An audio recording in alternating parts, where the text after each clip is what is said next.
Hi there, Juleyka here.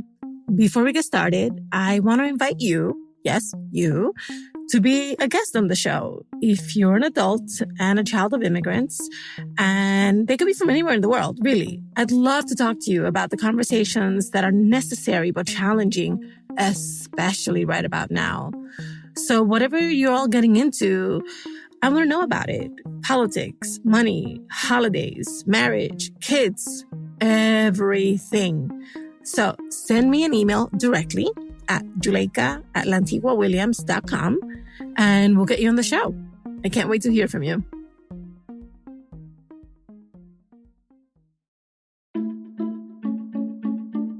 Hi, everybody. Today I'm speaking with Amalia.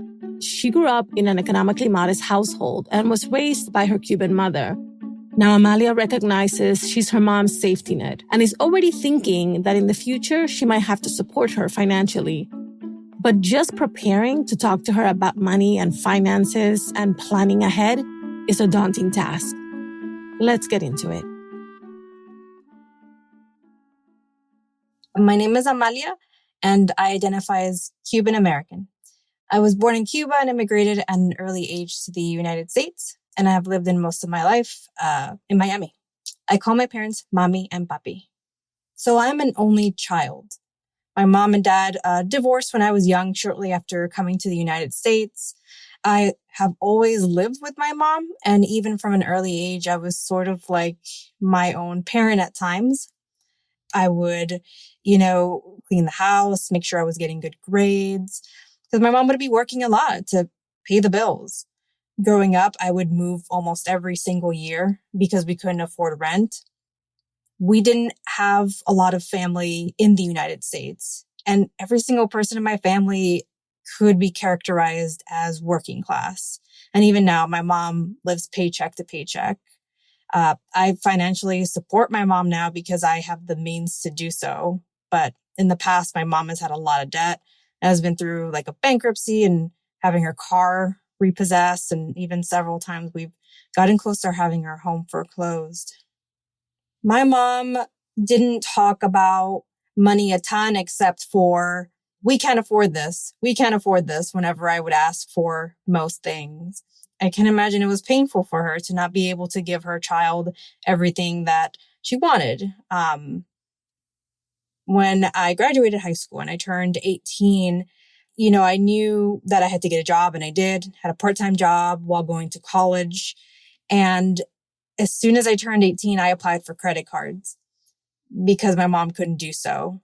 We would use the credit cards to supplement paying our bills because our paychecks couldn't cut it. And that's when I started to feel that pressure of supporting my family because no one else was there to do so. So just, last week, her fridge broke and she's already living paycheck to paycheck. So I offered to pay for her electric bill, which would be equivalent to the monthly bill of paying off that refrigerator over 3 years. I am worried about my mom.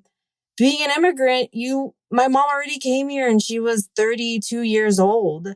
She was already late in the game and accumulating that Social Security, and she couldn't get an education in Cuba. So she came here, had to take care of me, and then continued to work kind of jobs that didn't require a lot of education and didn't really pay as well. And she didn't have time to pursue education or, any kind of advancement to earn more income.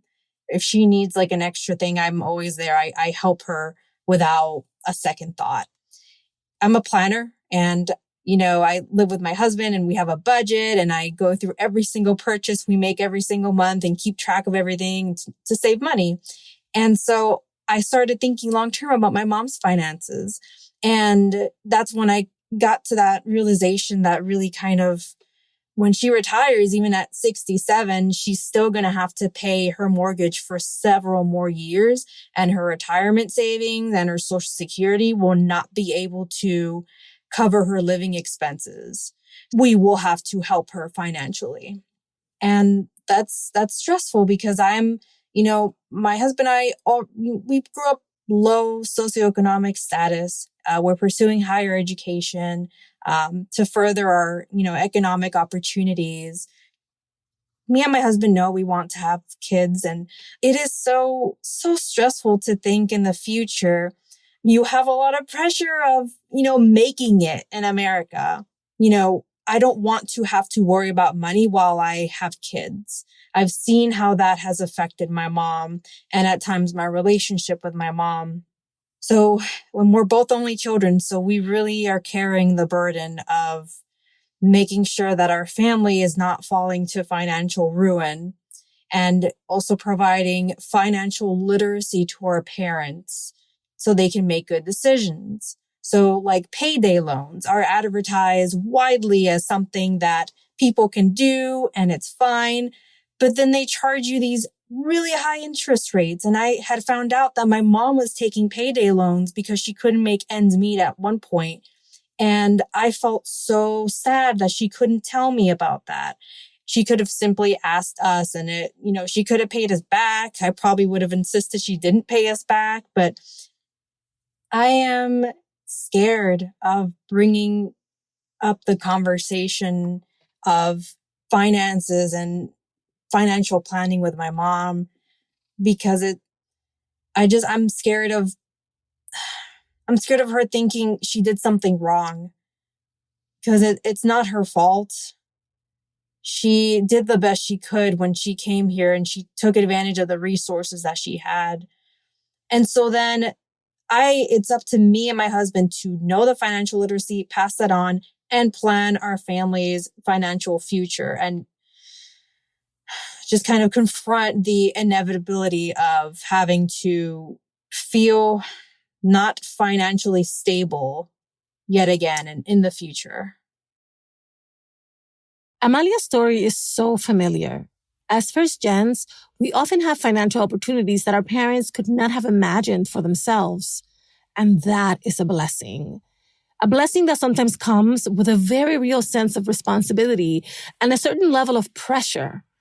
And talking about money can be difficult, especially when it involves talking with our parents about their financial decisions. To help us out, I called in an expert. My name is Ananya Conte. I'm a certified financial planner, financial advisor, and the founder of Dare to Dream Financial Planning. I am also the host of the First Gen Realness podcast. My whole mission in life is to have more women and women of color have more money and do better with their money and have the freedom that buys them. So Anna, you heard Amalia's testimony. What did you hear as you listened? I heard something that I come across so much, issues of really just balancing, trying to do better for yourself with also honoring your parents and your family and ensuring that you are, paying back all of the sacrifices and the things that they've done for you and really honoring them for that. That was the message that really came through to me. And it resonated so much too, because I was raised by a single mother as well. I resonated so much with that on a personal level as well. You have this wonderful term, first generation wealth builder. I now proudly consider myself one of them. But Amalia is clearly also in that group. Can you talk to me about the characteristics of these first generation wealth builders? Yeah, this is a group of people that I'm super passionate about helping. These are most of my clients, right?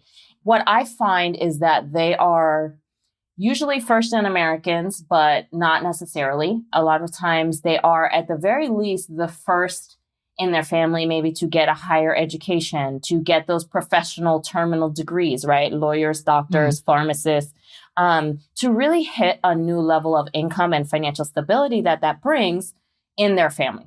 What they usually struggle with is being the family emergency fund, having the honor and the stress of, being the one who really understands how to navigate the systems, the financial systems, the education systems, the governmental systems, whatever it may be for their family. And so they are trying to build wealth and financial stability, prosperity for themselves, while also trying to balance the amount of support, financial, mental, emotional, for their extended family as well. First gens like Amalia, and especially because she's a daughter, are often already bearing the brunt of the emotional translation that has to happen in a family. But now we're adding the complication of money into it. When you deal with your clients, what's your advice to them in terms of how they can prepare themselves emotionally and also financially to be able to have even an entry-level conversation with their family?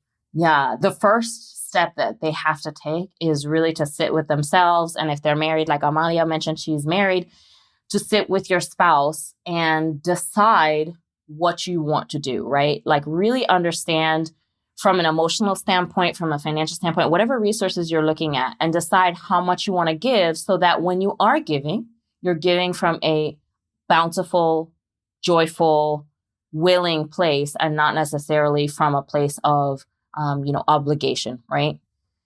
Once you understand what you're able to do and what you're willing to do, then you can approach your parents, right? And say, okay, I caution everybody not to approach it. And I think Amalia mentioned this, she doesn't want her mom to feel like she's pointing fingers and saying, you didn't do enough, right? Or you didn't do this well, right? I'm the first person to preach that, we really have to look at what how far our parents have come, right? And not judge them by the same yardstick as, our white American peers that have been here for 4 generations. It's different. They have a different experience. And so, approaching it from, hey, Mamí, Papí, I'm working on my finances. I really want to do better for myself and my kids, right? I want to give my kids better. As part of that, I love you and I respect you and I appreciate everything you've done for me. I want to make sure that you're okay too, right? And so as I'm doing this, can we talk about, what your plans are and how I can help you with that? We can find ways to work together to make sure that you're able to live the life that you want to as you're getting older as well. All right. So thinking about that old adage of, put your life vest on first. What are some of the things that the first gens should have in place before they even attempt to support or help a relative? At the very least, there are basics. I'm not an absolute person, but you want to have a plan. First and foremost, right? You need to have a plan. Even if you're not where you want to be right now, how are you going to get there? When are you going to get there? Having that clarity is super important. You can work with a financial professional or create a plan on your own. That's totally viable. Secondly, I'd say, your emergency fund, your retirement investments, at the very least, even if you don't have those fully funded to the way you want to, you're making progress towards those. You're contributing to those month in and month out. Thirdly, having the boundaries, right? Understanding either which family members you're going to support and which ones you're comfortable supporting, what type of expenses you're willing to contribute to. Just having that clarity on what you're willing to do is just so important. Okay. So on the other side of that, what are some of the must-know components of your relative's financial situation so that you can really help them? Yeah. So you want to understand what their income situation is, right? If it's a current need that you're trying to fill, and what the shortfall is, if there is one, right? If their monthly income is $3,000 a month and they need $4,000 a month of expenses, like the shortfall is $1,000 and somebody has to come up with that, whether that be you or, some expenses need to be cut or, there's a lot of different ways to manage that. Maybe it's a social services thing, but having clarity on that is really important. If it's a future need, right, you want to look at what their assets are, if they have any retirement savings, if they're eligible for Social Security, if they might have a pension in the future. Once you have those numbers, then you can plan for what the future needs are. And, for my clients that have parents that might be okay right now, they're working, they don't need any support, they're okay, but they anticipate that their parents haven't saved much for retirement and they're not going to have much to work with once they stop working, either by choice or, because their health necessitates or, cosas de la vida, as we say, life circumstances. It's very important to ensure that you are planning for those longer term eventualities. And that can be a few things. That can be investing. I'm a big proponent of family emergency funds, investing in an account that you have access to, a brokerage, a taxable account, Or, like I'm doing, I'm buying a multi-generational house and saying at some point, mom and dad are going to move in. That way I know that they at least have a roof over their head and they're good that way.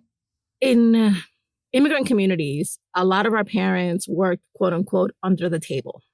And so there's a lot of income that was never taxed, that was never reported.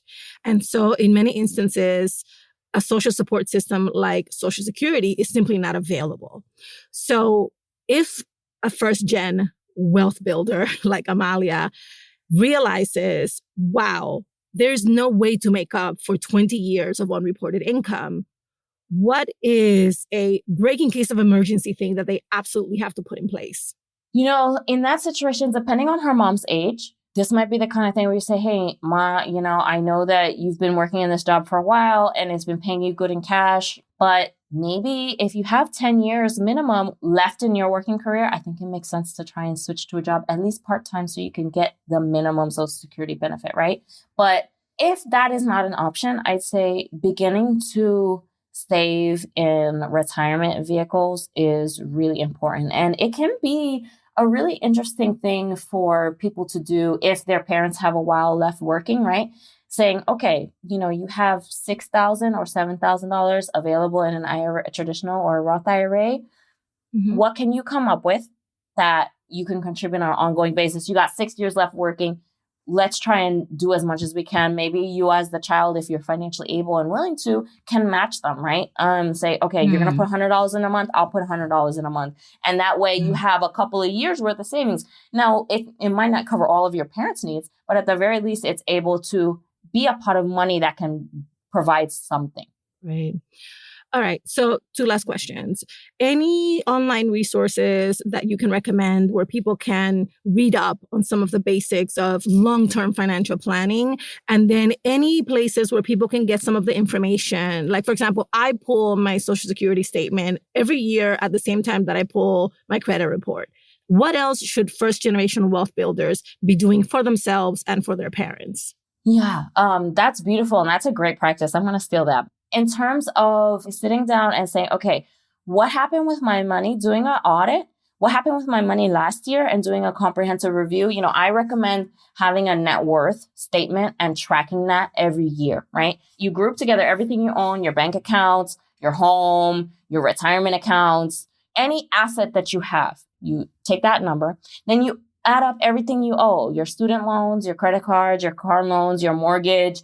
You take your assets, you subtract the liabilities, and that will give you your net worth, right? There's a lot of softwares that you can use to do that as well. There's Personal Capital, there's Mint. You could just do a spreadsheet if you want, like whatever works for you. But it's a really powerful way to stay motivated. And I recommend people do that at least once a year.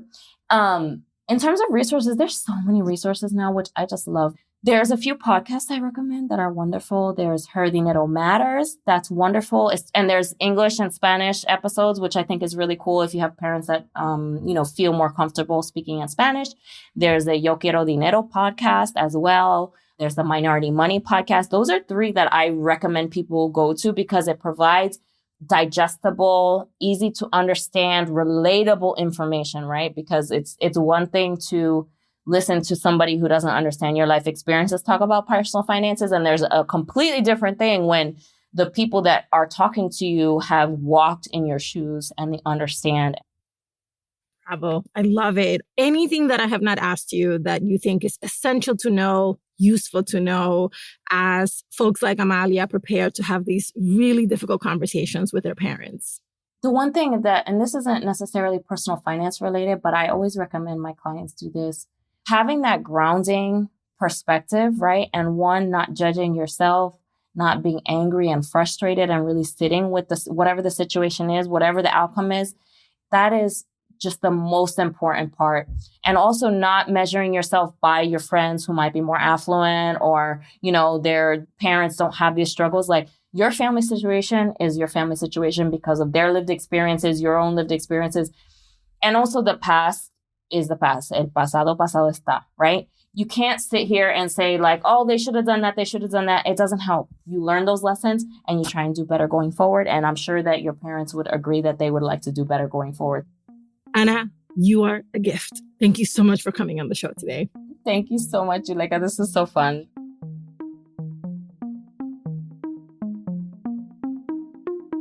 All right, let's recap what we learned from Anna. Take your own inventory first. Before even starting a conversation with your parents, analyze your financials and get clear on the kind of help you're truly able and willing to give. Track the net worth. Calculate your assets and liabilities. Calculate their assets and liabilities. Then track those every year. Doing so will help you set goals and plan accordingly. And remember, lo pasado, pasado está. The past is in the past. Keep the conversation productive and relevant by focusing on next steps and going forward.